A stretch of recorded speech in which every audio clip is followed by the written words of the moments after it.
This episode is in partnership with Authority Magazine. Authority Magazine, a Medium publication, is devoted to sharing in-depth and interesting interviews featuring people who are authorities in business, pop culture, wellness, social impact, and tech. Using interviews to draw out stories that are both empowering and actionable. Authority Magazine believes that good stories should feel beautiful to the mind, heart, and eyes.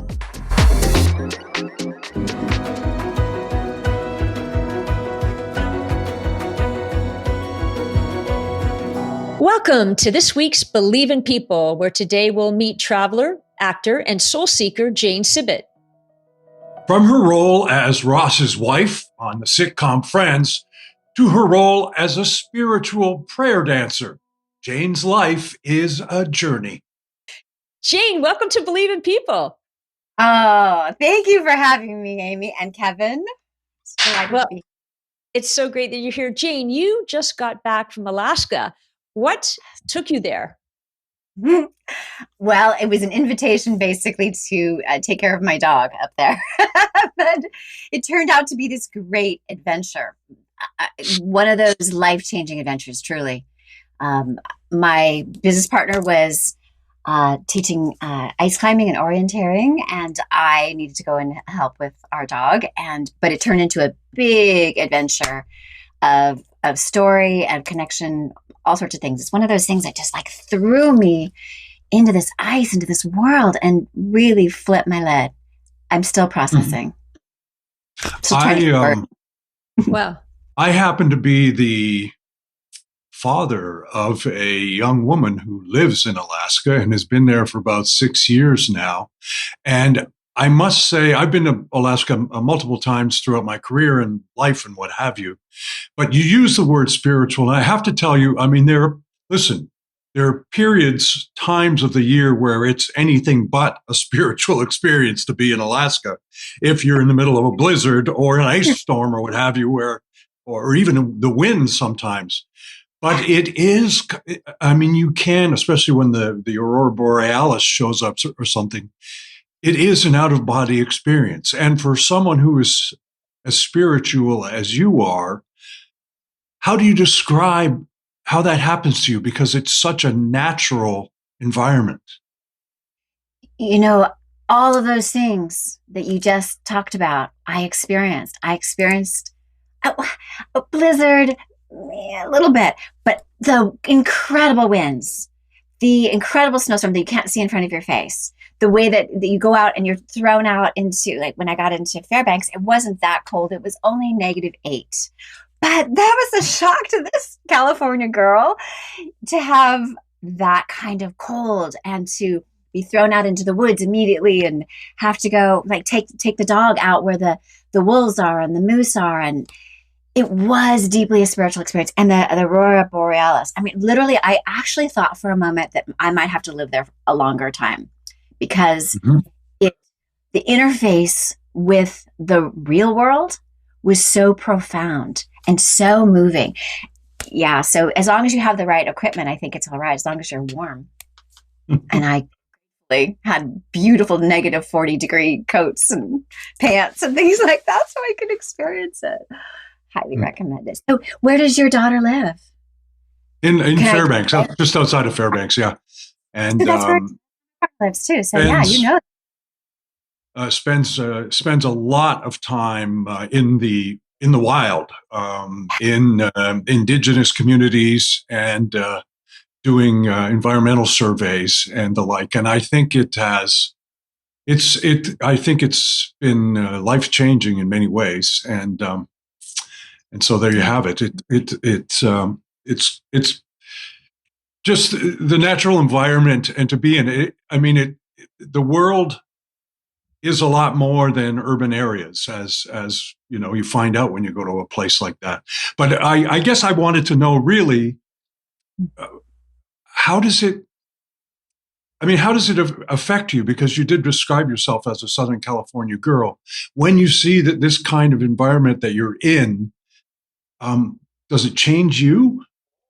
Yes, I'm most definitely changed.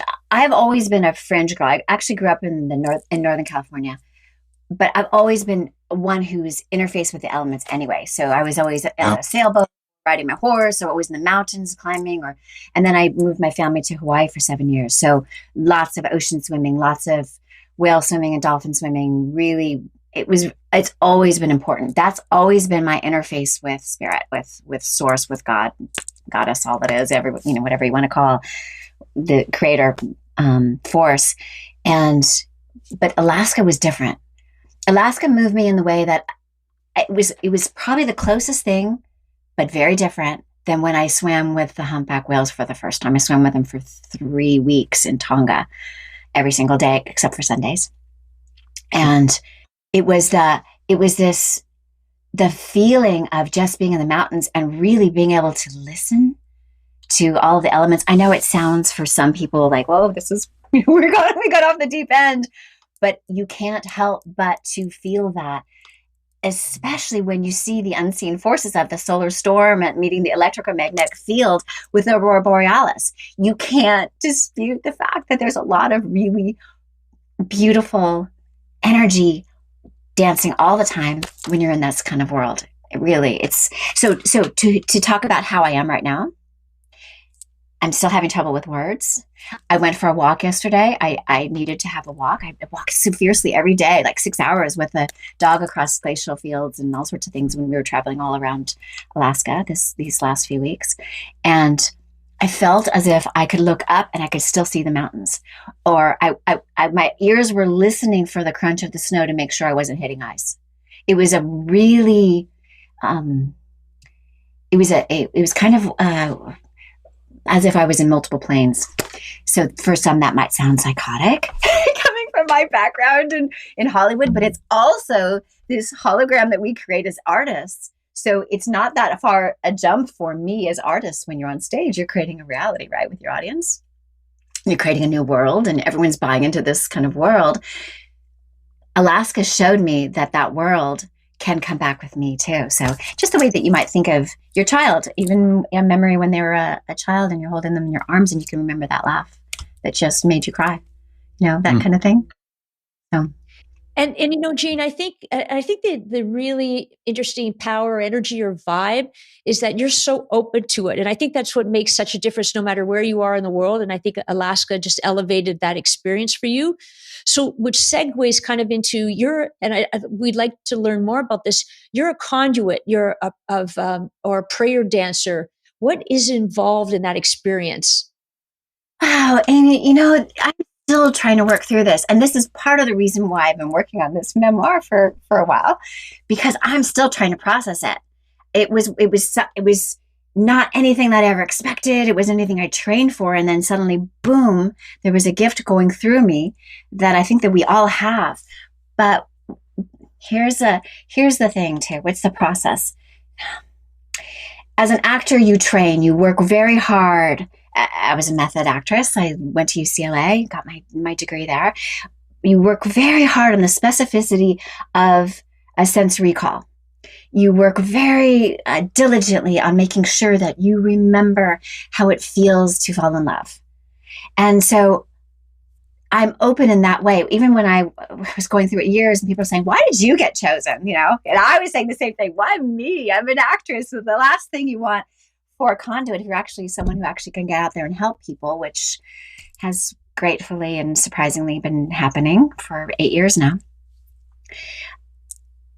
What I wanted to know was why an actress, and what I heard from Source was because you've already opened up that toolbox. You already know what it's like to be creating new sensations or joy or connecting with love through your craft. So you already know about these tools. And so I think that I'm in this new place now where I'm realizing, yes, we all can learn this if we all, I call it spiritual athleticism, that we all work more diligently on being aware of where's the beauty today. Like if you're walking down the sidewalk and you see that little weed poking through and there's a little flower coming out of that weed, and to take that and go, look at that tenacity.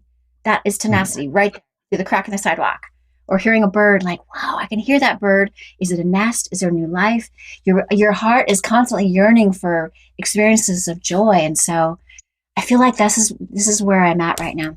I don't know if I answered. I still feel like I wrote about this in my newsletter this last week, that I feel like I'm bones and that Alaska's just kind of washing through still. So please forgive me if I'm spiraling like a northern light right now. Well, a couple of things. You mentioned that you're an actress. I think we should point out that perhaps the role that most people would know you by was being Ross's ex-wife, who became a lesbian, or always was a lesbian but got married anyway to Ross on Friends. Okay, so we've said that, so we don't have to say that anymore in the show. You're also being involved in some films, and you're right.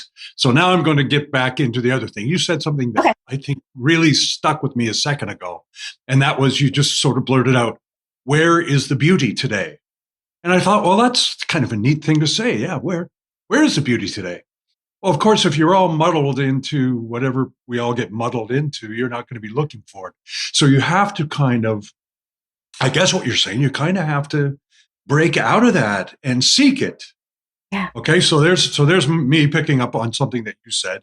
Whether or not there's going to be a question out of all of this is beyond me at this point. I'm struggling. So anyway, so I'm being just as, psychotic as you said that you were. But then you mentioned something else, and that is the energy. When you were talking about the Northern Lights, you said about, there's all this energy that actually we don't really understand it. I mean, guys or scientists will say, well, it's the result of this and this, from refraction and all these. Okay, yeah, but it's also like incredibly beautiful. And I guess in some ways that it's kind of like a wake up, it's like, it's like a dream, except it's real. So somehow take that profundity and turn it into why you do dancing hands. I'm thinking dancing hands and Northern Lights dancing. That's where I'm coming from. I hope you understand where I'm coming from. I do, and we've always. I think that for a very long time, at least this segment of our culture has had a hard time expressing ourselves, because there has been so much rigidity in how we believe and how we interact with source energy. And I also interact with the Pura Vida, which is all that ground. So we work together, the source and the grounding of the Pura Vida. That's the mountains and the ice and the snow and the ice caves, and the wolves and the moose, all of that. So I find it beautiful. I just want to go back to what you were saying also about believing in people. What an awesome title for a podcast. What an essential bit of medicine for our culture right now. And I just want to thank you first for creating this, because we do need this. We need great stories where we can believe in people again, because so many of us have been heartbroken and we have to pull it together. Thank you. So why dancing hands, huh?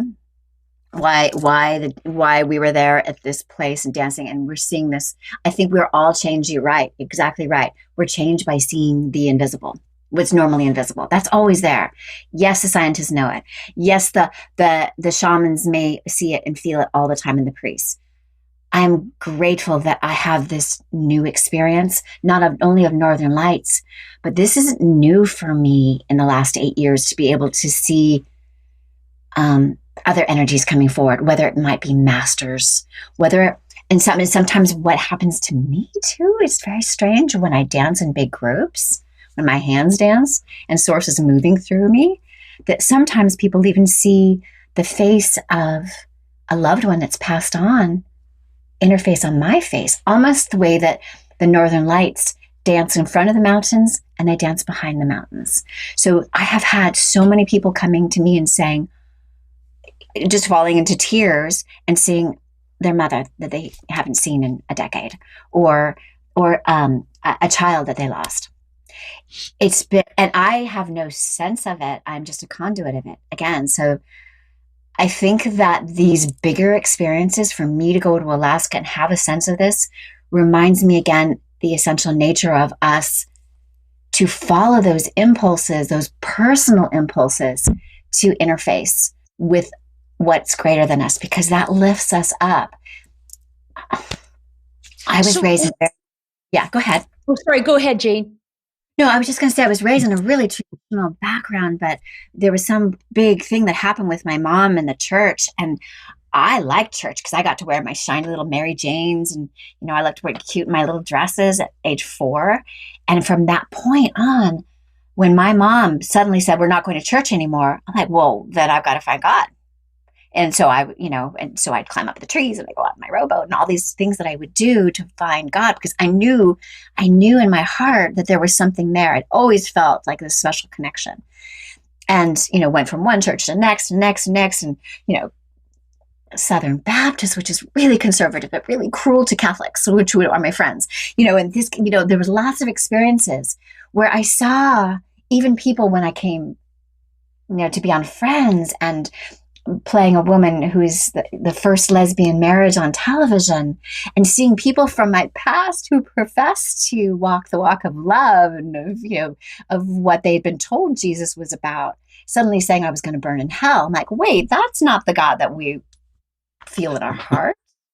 So all of these things have just like blown me right up. I'm like, okay, so we've been controlled and spoon-fed our information and our way to be with Source. But what I see now is how important it is if we want to have that sustaining joy, that we really do seek out that beauty and that love and look, as you two do, for the beauty in people. And so we have belief in people because that encourages more people to rise up, right?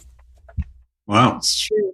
And Jane, so for us mere mortals, and really because it's about energy and love and light, and you mentioned that we're all here for a great purpose, and you're reminding us that our light is for the best of our highest good. But what if for us, we're not sure what that is, or how do we capture it, or how do we know what our purpose is in order for us to use it for good?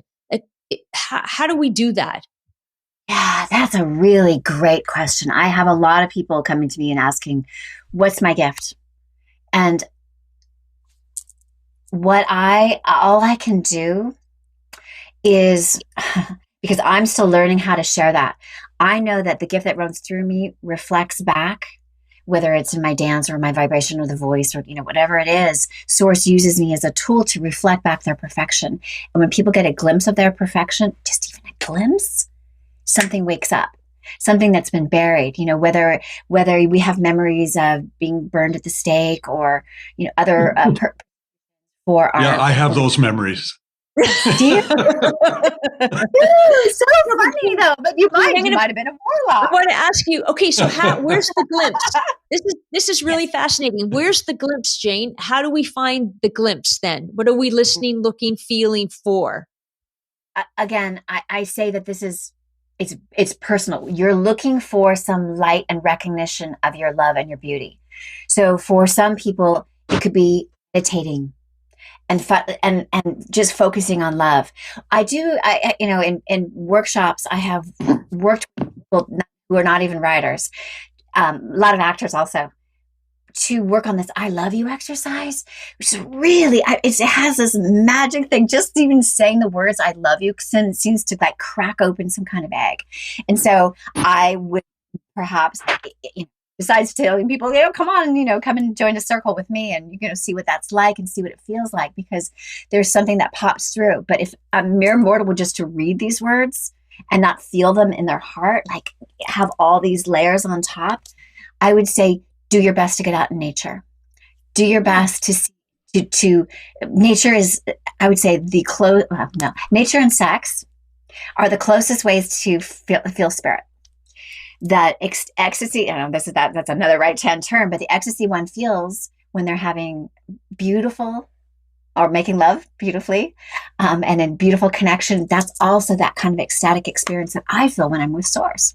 So being in nature, walking in nature, spending time with yourself, breathing, unplugging, all of those things are important. And then community.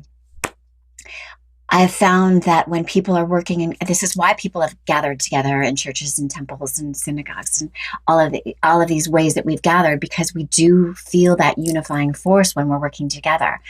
But you also have to be in a place where you are still completely focused on this heart, not giving away your power, but really, really looking for this interface. I don't know.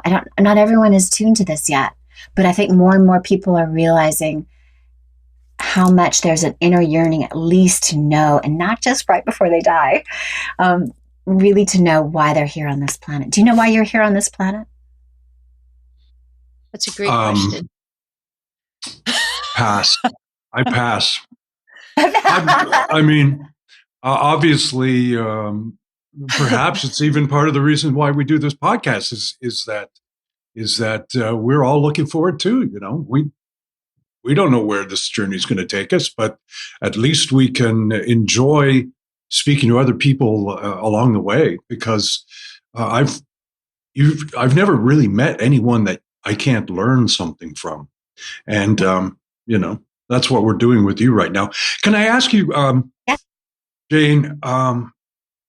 And this is a podcast. I mean, you can watch it if you've got your YouTube on or something like that. But if you're driving in your car, you can't watch it. And we spoke about dancing hands earlier. Obviously, if you're listening in your car, you're not going to be able to see dancing hands. But well, let's. I'm going to ask you to do a little demonstration and explain what it is that you're doing. I've noticed that all of a sudden, when Amy is asking questions, she's now waving her arms around, unlike, you know, like she's never done before. And so you've already had it. You've already had an influence on her. So will you just do a little bit of it and tell us what it is and why, and listen in, everyone. Why? I don't know why. I mean, it's just this is how it first happened. So to go just a little bit into the story, I was producing for Healers and Helpers, and my hands are already dancing, and I don't have to do any preparation for it. They just start happening. But I was helping produce little mini documentaries, and then helping produce live events for Healers and Helpers. And then one named Abdi tapped me on my forehead, and I went down, and my hands began to move just like this, no instructions included. And then he came around another hour, went back down, boom, back on the ground. And when I got up, people were saying that they could feel the energy coming off of my hands. They could see it. Now, those are finely tuned people. And I'm like, no, not really. I'm not that person. I was freaked out by the whole woo-woo world. This was not traditionally my world. I would make jokes about that kind of thing, maybe. I was very helping people that were bona fide healers, like the people I was working with. But I'm an actress, and suddenly my hands are moving, and I have no idea. So I asked a few questions. But what my hands did was they began dancing, and they would wake me up dancing. And so I would watch my digits work, and I was fascinated by the beauty of what the dance was, and I didn't know what was really going on. But they would begin to reach out to people that were having some issues, and as that happened, these people were feeling the energy immediately. Now, not everybody's tuned to this energy, but people like hardcore Christians and Jews and Buddhists and people who have no belief system whatsoever and would actually laugh at me and hear about this, like, this will never happen. And I hear, like, how's that thumb of yours? You haven't been able to move that thumb in some time. You know, that arthritis is pretty bad. And like, I don't believe in this. I'm like, well, what would happen if you actually just let go of that belief system that you don't believe in these things and just let it go and see, wouldn't that be cool if something really great happened here? And then suddenly, you know, the arthritis was gone. So it can happen in all sorts of ways. So why dancing hands? Again, I think that most people are used to seeing energy coming out of hands, or, you know, there's hands on healers. There's a lot of energy coming out of these hands. But when I speak for those who are driving, some people might even feel it in the vibration, or they might even just imagining what my hands are doing. They can kind of see it. It's kind of hypnotic. Yeah, I'm not, I know that also, you know, again, this is the old hardcore Christian, you know, born again at one point too, and born like a million times over, apparently, would never believe in, or the crazy stuff where I would be dancing with people and they would start talking in what they call light language. And I'm like, please God, don't give me the freaky language. And then suddenly language started coming forward. I'm like, that's not light language, is it? Because that's freaky. Like, no, this is the language of love. So yeah, I'm like, oh, LOL, perfect for an actress that comes out of comedy. That's perfect. It's like there's constantly this dialogue running that they're using the toolbox, and the toolbox comes from comedy and the levity, and not to take any pattern of my past too seriously. I've made lots of mistakes. This is not a person who has been clean her entire life. I promise you this. This vessel has had many mistakes, but now with that there comes humility and the desire to make it better for others, because even with all my mistakes, I've also had some really rough times, like many of you, like many of the people that are listening. We've had some really rough times, and so I'm just grateful that Source can help this way. So I'm not a psychic, but I will see things that I'm supposed to see, and I don't ever go where I'm not supposed to go. So I'm not like looking through your journals right now, so you know, because I don't do that unless your higher self said, "Hey, what do you think about this little point on my back that's really kind of sore?" I might see that, or I might see an issue, a relationship issue that might need some extra support, and Source will just go in there. I've worked with people that don't speak English. I've had people. There was a woman in particular I'm thinking of in DC. She brought her mother, who didn't speak English, and didn't tell her mom her mom didn't know why she was there. And my hands just went right to her back on her spot, and they sat there for a minute on the back of her spine. And then her mother started crying, and then her daughter said, "What's going on?" The pain that I've had for the last 5 years is gone. And so, and even a woman brought her mother in that was in late dementia. And this is, oh man, I wish I could use this. I would think about this more, because late stages of dementia, she had forgotten her daughter's name already. And I danced with her, just like I sat in front of her, and her mother just kind of watched my hands. And then she said that she took her mother home, and her mother was set back like 5 years in the best possible way. Like, she could remember, she was having clear thoughts. She wasn't exhibiting any signs of dementia. There are I've had some experiences where, everything from tumors being removed to suddenly financial flourishing in companies when I've danced as a surprise guest for a company. Then, months later, they suddenly have this booming industry. These are are you suggesting that this stuff is a cure? I am suggesting that there is a conduit of energy coming through that interacts with your higher self, individually or in a group, to align what might be best for the best and the highest good of one and all. So I always say that one and all, because if someone's looking for wealth and that they must have wealth. I'm not a manifestation coach, but if that is the best and highest good, then that will come through. So because they've also retuned themselves, their higher self says, okay, here's a door. Yeah, that makes sense. Yeah. So I always feel like I clean the dance floor. You can come out and dance if you want to. You don't have to. I never force myself on anybody. But I've seen some magnificent, miraculous chefs that I never, ever would have thought, including helping people over, so that's been interesting too. It's helping people over. That's interesting, Jane. So really, you're the life, the energy, or the opportunity, or the light to be shone on those who are willing to embrace it. You're not pushing, you're just inviting. What you're doing is you're really inviting. Yeah. And so I want to invite you, and Kevin and I, we asked this question at the end of our conversation to all of our guests. I'm going to invite you to answer this. Why do you believe in people? Because I see who they really are. I think that I've always been crazily optimistic, surprisingly optimistic, especially with all the things that I have seen and had coming toward me. I believe in people because I've always known their essential nature is really love. And that's always been my through line in my work as an actress. And it continues on here, that I believe that we are essentially love. And if there is some break in that, it's because love was denied or love was locked up. But I believe that people essentially are love. And if you can remind them of that perfection, everything is possible. Everything is possible. So that's where we are. Thank you. Thank you for sharing the dancing hands. Thank you We for can't stop. how inspirational, dancing Northern Lights, dancing hands. And now that we're done, I'm going to venture out for a walk like you do, and I'm going to seek out the beauty. So there you have it. Thanks for being with us. Thank you, Kevin. Thank you, Amy. What a Thank you, joy. Jane. Really a pleasure. Bless you both.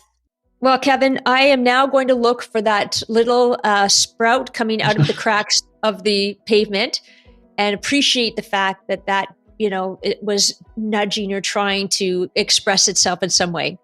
That's what I'm going to do.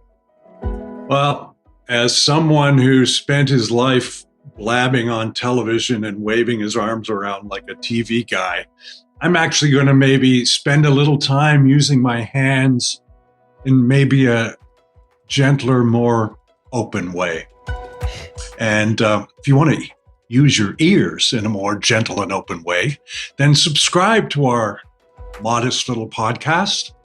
And you too can find that little flower popping up out of the cracks. Thanks for listening to Believe in People. See you next week. Thanks, everyone.